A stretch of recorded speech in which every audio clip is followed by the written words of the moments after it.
It's a beautiful site. We've got 25 FADs over there, ready to take to Somalia.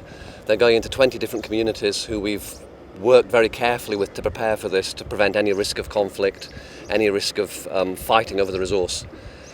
FAO has done this kind of project in many places in the world. This is the first time Somalia has seen FAO in action doing this. It's very exciting. The FADs themselves are the jewel in the crown of a much wider livelihood programme that's involving fish training, solar fridges for females, fish processing training, new boats, new types of fishing gear they're not used to. And the FADs will bring in sustainable offshore stocks that don't exist or aren't available to the small boats at the moment. The fishermen can't find them.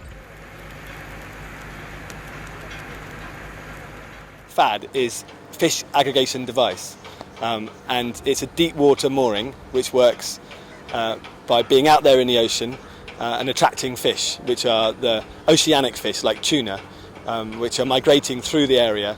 Having one rope and buoy there just attracts fish. The whole system grows seaweed and attracts small fish, then larger ones that are moving through. They're migrating through seasonally.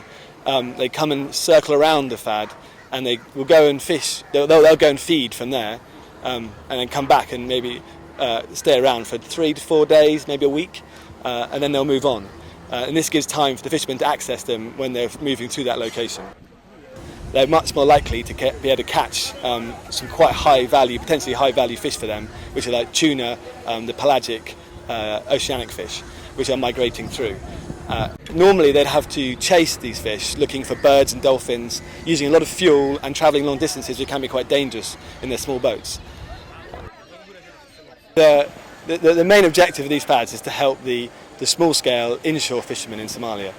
They can't be accessed, they're too close to shore, and the mooring method means they're not accessible by the big industrial fleets. So we're working to help the local fishermen, and these can't really be used by the industrial fleet. And other fisheries managers have a very legitimate concerns about FADs which are used by the large fleets, industrial fleets, which are floating FADs, and these are not attached to the seabed, move around and have beacons where they find them again.